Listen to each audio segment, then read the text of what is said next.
Ben oui, Internet, tu le sais probablement, je suis un passionné de lecture. Et s'il y a bien une chose qui va améliorer ton expérience comme maître de jeu, mais même comme joueur, qui va muscler ton imaginaire, ben c'est la lecture. Et aujourd'hui, l'été approche. Parfois on a un peu plus de temps pour lire. Et j'ai décidé de vous partager 10 lectures, 10 livres fantastiques qui, moi, m'ont inspiré des univers, des personnages, des objets magiques. Alors, si vous aimez Donjons Dragons ou les jeux de rôle, ces 10 lectures-là vont sans doute, vous aussi, vous inspirer. Bon, je vais passer ça. En 10e place, on a À l'ombre des dieux, Shadow of the Gods, qui est une série fantastique qui se déroule dans un univers inspiré de la mythologie nordique. Donc on pense à Odin, on pense à Thor, on pense à ces immenses géants et ces créatures fantastiques, des dragons qui vivent au cœur de la terre. On réinterprète ces mythes-là et on l'amène dans un univers qui va nous faire penser un peu à Donjons Dragons, parce qu'il y a des quêtes, justement, des chasses au trésor. On est à la recherche d'objets mythiques, parce que certains objets sont conçus à partir des ossements des dieux.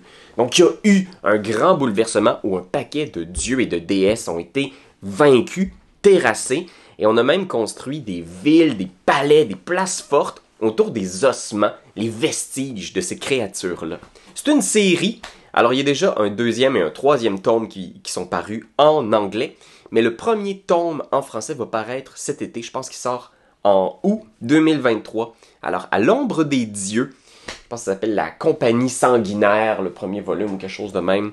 Fait qu'allez voir ça, c'est très très bon si ça vous intéresse, ce type d'histoire-là, ce type de mythologie-là.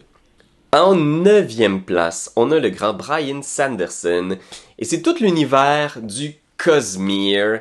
J'ai malheureusement pas lu l'ensemble du Cosmere parce qu'il semble que Sanderson écrit genre 37 livres par année. Mais j'ai lu Mistborn, qui est traduit en français par Les Fils des Brumes. Donc c'est un univers particulier, c'est 3 livres. Il y a plusieurs trilogies, mais la première trilogie se déroule dans un univers où on est dans une espèce de tyrannie fantastique. Il y a un grand méchant, là, imaginons une espèce de Voldemort, là, l'empereur suprême, je ne sais plus comment il s'appelle, mais qui a installé une poigne de fer sur cet univers-là, et on va suivre des petits truands, donc en particulier une jeune fille qui justement doit se débrouiller dans la rue, dans une situation d'extrême pauvreté, et graduellement, ben, elle va se retrouver mêlée à des gangs de voleurs, et finalement à une cellule révolutionnaire. C'est très intéressant, super digeste, même qu'à la limite c'est un peu facile. Attendez-vous pas à une prose extraordinaire, mais c'est hautement efficace. Et la grande force de Sanderson, c'est sa magie. Dans chacun des univers qu'il construit, il y a une magie unique, super originale, qui s'intègre bien, je pense, dans un monde de jeux de rôle. Et ici, dans Les Fils de Brume, c'est de la magie qui part du métal. Donc, les utilisateurs de la magie dans cet univers-là peuvent utiliser le plomb, l'étain, l'or, l'argent pour créer différents effets magiques. La plupart des gens ont une spécialité, mais il existe parfois de rares individus qui contrôlent tous les métaux.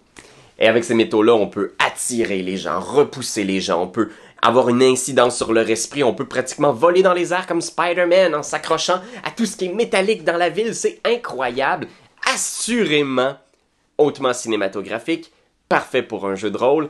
En 8e place, on a un roman d'un auteur canadien qui s'appelle Wild dans sa version française.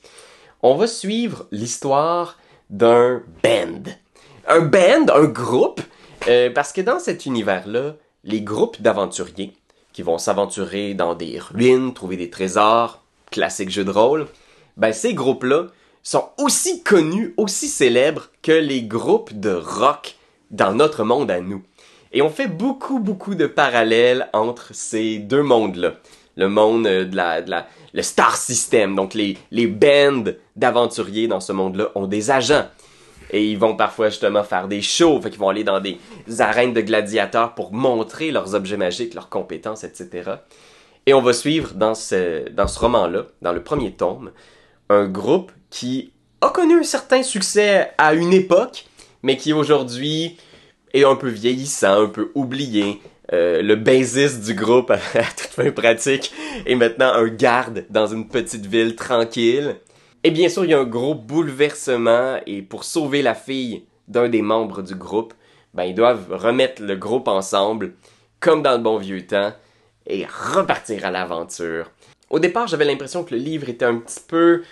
manquait un peu de maturité, que c'était un peu puéril. Je veux dire, il y a beaucoup de blagues, puis on s'attarde beaucoup à cet aspect cocasse-là, d'un monde où les aventuriers sont des rockstars. C'est drôle, mais un moment donné, ça devient un petit peu lassant. Cependant, je dois dire que la deuxième moitié du roman va vraiment toucher des cordes sensibles. J'ai été vraiment étonné jusqu'où il pouvait se rendre avec ces outils-là. Puis, il y a tellement d'idées à voler pour une campagne de jeu de rôle, ça a juste pas de sens. Wild! Le premier tome s'appelle L'or et le triomphe. Quelque chose de même. En 7e place, c'est un autre classique pour moi. C'est un des plus grands auteurs de fantastique. C'est Terry Pratchett. Donc Terry Pratchett a créé un univers super foisonnant qui s'appelle le Disque-Monde. Le Discworld, c'est un monde un peu absurde, fantastique. Au départ, c'était vraiment une parodie du Seigneur des Anneaux, mais c'est graduellement devenu, au fil des tomes, quelque chose de touchant, de poignant, de super beau, drôle, tendre, puis une réflexion sur notre monde. J'ai adoré tous les... Parce qu'il y a genre 37 000 livres là, du Disque-Monde, fait que je comprends que c'est étourdissant. Mais si vous avez à commencer quelque part, je vous suggère le livre sur Mort. Donc on va suivre un jeune fermier qui va devenir l'apprenti de la mort. Et ça, oui, bien sûr, c'est classique, mais c'est hilarant et touchant. Donc la mort, là, celle qu'on connaît avec la faux qui parle en lettres majuscules, ben la mort commence à être un peu tannée de son emploi, puis elle cherche à déléguer un peu. Fait qu'elle va choisir le premier fermier venu qui s'appelle Mort. Puis Mort va lentement essayer d'apprendre ce que c'est être la mort dans ce monde-là. Et c'est pas évident, c'est beaucoup de job. C'est très très drôle, c'est très beau, c'est très touchant aussi. En 6e place, c'est un livre qui malheureusement n'a pas été traduit en français, mais c'est probablement un de mes livres préférés. Il s'appelle Cage of Souls de Adrian Tchaïkovski. Adrian Tchaïkovski, c'est un génie. Tout ce qu'il écrit est incroyable. Fait que googlez Adrian Tchaïkovski, allez à la bibliothèque, louez un de ses livres, puis vous allez passer un moment fantastique dans un univers hautement cinématographique, très hollywoodien, mais aussi, là, il y a de la matière, il y a de la substance. Dans Cage of Souls, on va suivre les aventures d'un intellectuel qui se retrouve en prison. C'est pas n'importe quelle prison, c'est la dernière prison du monde, dans la dernière ville du monde. C'est très post-apocalyptique, mais on n'en fait pas de cas du fait que le monde a fini et qu'il n'y a plus de ville nulle part et que l'humanité est au bord du gouffre, que les océans sont devenus des endroits horrifiants que personne veut voir. Et on va suivre cet intellectuel-là qui se retrouve dans cette prison-là, au milieu de la jungle. Et on va avoir droit à toutes sortes de flashbacks qui vont nous présenter cet univers-là en décrépitude. Donc, il va devenir ami avec un garde qui a un passé mystérieux, qui est peut-être un des meilleurs escrimeurs du monde, parce que bien sûr, les gens utilisent des épées dans ce monde-là. Il y a toute une ville souterraine qui existe en dessous de la dernière ville du monde, dans lequel vous pourriez bâtir un univers de jeu de rôle. Hell, j'ai emprunté beaucoup d'éléments de Cage of Souls pour mes dernières campagnes, entre autres Gregenroth. C'est incroyable, c'est beau, c'est touchant, ça nous pose la question, qu'est-ce qui reste de l'humanité? Qu'est-ce qu'on va laisser derrière nous? C'est quoi la suite? À qui on va léguer le monde? Fait que j'ai adoré Cage of Souls, ça se lit super bien. Et si vous avez envie de jouer à un intellectuel qui n'a pas nécessairement d'autres compétences que juste son savoir, ben je pense que le personnage principal de Cage of Souls, c'est un super beau modèle pour votre perso. En 5e place, un autre géant du fantastique, Dark Tower, la série de la Tour sombre de Stephen King. C'est une série qui est dure à recommander, c'est 7 tomes qui vont dans toutes les directions. On voit que King s'est lancé là-dedans sans vraiment savoir où ça allait. Puis je dis pas ça de façon négative. Ça fait partie du jeu. Ça fait partie de la game dans la Tour Sombre que King explore cet univers-là en découvrant le mystère avec nous. C'est dur de parler de la Tour Sombre sans divulgacher certains éléments clés du récit, mais je peux vous dire qu'on suit l'histoire de Roland, qui est un gunslinger, un pistolero. Donc oui, c'est un cow-boy dans un monde fantastique, mais dans cet univers-là, les cow-boys ne sont pas de simples manieurs d'armes, ce sont des chevaliers. Donc ils ont un code d'honneur, ils ont des rites. King a vraiment creusé cet univers-là pratiquement à la Tolkien. Il y a un langage propre à l'univers de Roland. Il y a de la magie, des objets magiques qui vont vous faire frissonner, qui vont vous faire des cauchemars. Il y a réellement une notion d'horreur dans plein de romans de la Tour Sombre. Chaque roman passe d'un extrême à l'autre. Donc on a des robots, on a des vampires, on a des maisons monstrueuses, on a du voyage dans le temps, on a des objets magiques à l'ère moderne, on a des mafieux, tout est là! Ça va vraiment dans plein de directions. Une des thématiques principales de la série, c'est notre relation à la création, je pense. On finit vraiment la série sur ces thèmes-là, sur pourquoi est-ce que écrire des livres, c'est si important pour Stephen King? Qu'est-ce que ça change, les livres? Qu'est-ce que ça change, lire? Ben, il y a beaucoup de ces thèmes-là qui sont abordés dans la série, puis moi, ça me touche particulièrement. Donc, au-delà des fusils, des monstres, tout ça, c'est là, puis c'est awesome. Il y a aussi beaucoup une quête philosophique, une réflexion sur la création, puis sur l'urgence d'écrire, de dire, de parler, de partager. Fait que si ça vous intéresse, vous allez peut-être apprécier La Tour Sombre. 4e place, quelque chose de plus classique, fantastique, Les Mensonges de Locke Lamora. C'est une série aussi qui présente un monde qui est vraiment intéressant. Encore une fois, on va suivre des bandes de voleurs. Donc, dans cet univers-là, il y a tout un lot de gangs de voleurs qui opèrent dans la ville et ils ont une entente avec la garde de la ville et les nobles. C'est juste de ne jamais s'attaquer aux gardes et aux nobles. Mais après ça, tout est fair game. Fait que tu peux voler d'autres gangs de voleurs, tu peux voler les paysans, les fermiers. Fait que c'est vraiment le chaos dans cette ville-là. Mais en même temps, il y a comme une espèce de code d'honneur sur lequel tout le monde surfe. Si vous aimez un peu les histoires de pirates, c'est très Venise, fantastique. Fait que cette ville-là dans laquelle le monde évolue, il y a des canaux, il y a des gladiateurs qui vont combattre des requins, il y a d'immenses tours de verre magiques qui ont été construits par on sait pas qui, dans lesquels il y a des pouvoirs magiques incompréhensibles. Bien sûr, je m'en suis inspiré aussi pour Gregenroth et les différents gangs de voleurs, mais avoir un monde dans lequel il y a plusieurs gangs de voleurs qui rivalisent, qui ont toutes leurs spécialités, leurs personnalités, qui ont vraiment en plus des personnages flamboyants à leur tête. Si vous aimez ça, je pense que vous allez vraiment aimer Locke Lamora. En 3e place, si vous aimez Donjons Dragons, si vous aimez Dungeon Crawl Classics et vous voulez comprendre d'où ça vient, vous devez lire Jack Vance, La Terre Mourante. The Dying Earth. Jack Vance, c'est un auteur qui a écrit dans les années 50 et qui fait, oui, de la science-fiction parce qu'on est dans le lointain futur, dans des millions et des millions d'années, mais en même temps, c'est du fantastique parce que le monde est rempli de magiciens, d'objets magiques, d'épées, de monstres, de villes en ruine. C'est l'inspiration première de Donjons Dragons comme on le connaît. Donc le Donjon Dragon original, Dave Arneson et Gary Gygax lisaient probablement Jack Vance. D'ailleurs, Vecna, la super liche très connue de Donjon Dragon, de Stranger Things, ben c'est un anagramme de Vance. Mais ce que j'aime aussi de cet univers-là, c'est que le premier livre, il est aussi étonnamment beau. C'est vraiment des contes fantastiques. On se croirait des fois dans des moments un peu des contes de fées.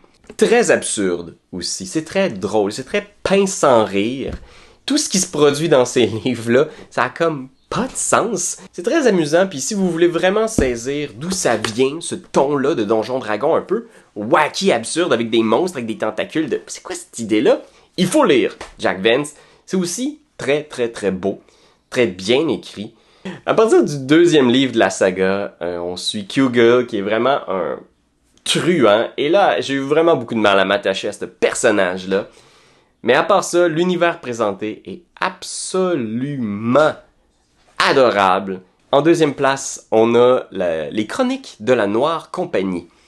Donc, The Black Company, qui est une compagnie de mercenaires dans un monde magique. Ce que j'aime de Glenn Cook, en fait, c'est... Oui, c'est un regard très très dur. On est vraiment du grim dark, de la fantaisie sombre, où les personnages sont pleins de nuances. Alors, ils font ce qu'ils peuvent, mais c'est des mercenaires. Fait que peu importe qui va les payer, ils vont travailler. Et ce que j'aime aussi de la Noire Compagnie, c'est que c'est une compagnie qui est centenaire, voire millénaire. Donc, ils ont les Annales de la Noire Compagnie, là, une série de livres avec l'histoire de la compagnie. Mais ils ont perdu un paquet de tomes, fait qu'ils sont pas capables de savoir exactement qui a créé la compagnie, pourquoi, pour quelles raisons, c'est quoi les valeurs qu'ils défendent. Ça, ils ont perdu ça dans le gouffre des années. Et l'idée, c'est qu'on va suivre Croker, qui est le médecin, mais aussi le gardien des annales. Donc, c'est lui qui va nous raconter un peu toutes les aventures de la compagnie. On va suivre les magiciens de la compagnie, parce que c'est une ressource super intéressante pour des mercenaires, mais aussi très rare. Donc, ils doivent prendre soin de leurs magiciens. Mais les deux magiciens du groupe arrêtent pas de se chicaner, puis arrêtent pas de se faire des coups magiques. Ce que j'aime, c'est la franche camaraderie de ces personnages-là. Ils ont tous un peu une personnalité, on va s'attacher aussi, puis c'est la guerre.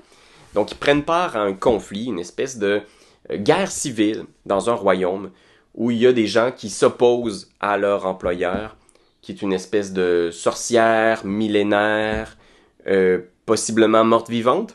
Et graduellement, c'est aussi d'apprendre, bon ben là, la Noire Compagnie, finalement, est-ce que vous n'êtes pas plutôt en train de travailler pour les méchants? Y a-t-il réellement des méchants dans ce monde-là? Plein d'intrigues politiques, plein de rumeurs, de prophéties. C'est une vraie montagne russe, c'est très très cool. C'est très très Dungeon Crawl Classics aussi, fait que c'est vraiment vieille école comme approche. Le monde est dur, la magie est mystérieuse et brutale et incompréhensible. J'adore! Si vous voulez vraiment avoir une inspiration vieille école pour vos parties de jeux de rôle, il faut le lire, ça se lit tout seul, vraiment chouette. Et finalement, le livre que vous devez lire pour vous inspirer pour vos parties de jeux de rôle, c'est en fait une série, encore une fois. Mais le premier livre de cette série-là, quand même, donne le goût de lire les deux autres, c'est une trilogie. Faut que tu t'embarques pas dans quelque chose de trop compliqué ici. C'est La Première Loi de Joe Abercrombie. Le premier livre, la première trilogie s'appelle Le Premier Sang en français. Et on va suivre des personnages qui, à première vue, peuvent apparaître méchants, vraiment des vilains. On va suivre entre autres un inquisiteur qui travaille pour le gouvernement et qui va arrêter des gens sur la rue pour les torturer et leur faire avouer des crimes qu'ils ont commis ou pas. Cet homme-là est extrêmement torturé. Il a une vision extrêmement cynique du monde, de son travail, de sa job. On va suivre aussi Logan. Logan qui est juste un personnage incroyable, qui devient de plus en plus mythique à chaque livre. C'est un tueur qui a un passé très sombre et qui essaye de repartir sa vie à zéro. Est-ce réellement possible de repartir sa vie à zéro quand tu es le plus grand tueur du monde? Dur à dire. Et Jazelle, finalement, qui est... Jazelle, c'est Jazelle égal à lui-même. Le monde de Jazelle tourne autour de lui-même. Il s'entraîne pour devenir le meilleur escrimeur de l'Union. Et ce qui est génial des livres de la Première Loi, c'est que c'est des livres où on nous présente des personnages. C'est vraiment un masterclass sur comment créer un personnage awesome qui va fonctionner dans un groupe. Tous ces personnages-là ont l'air d'avoir rien en commun, mais malgré tout, on peut les mettre dans un groupe et ça devient incroyable. On a aussi vraiment des exercices de style originaux sur le barbare, sur le magicien, sur le guerrier classique. C'est vraiment des personnages originaux, des twists uniques. Bien sûr, c'est très très dur à lire. Il faut être un peu fan de cette fantaisie sombre-là, mais on rit beaucoup. On évite tous les pièges de A Song of Ice and Fire, du fameux Game of Thrones. Je sais qu'il y a des gens qui disent « Ah, Game of Thrones, je suis juste tanné des sévices sexuels. » Puis je comprends. Moi aussi, des fois, je suis déprimé en lisant Game of Thrones. il n'y a rien de ça dans la première loi. Rien! C'est ça qui est formidable! Oui, c'est sombre, l'univers est dur, on parle de guerre, on parle de violence, mais en même temps, on évite tous les pièges qui, moi, me mettent mal à l'aise quand on veut aller vraiment loin dans la fantaisie sombre. C'est génial pour ça, la première loi. Meilleure série fantastique, meilleure inspiration pour votre partie de jeu de rôle.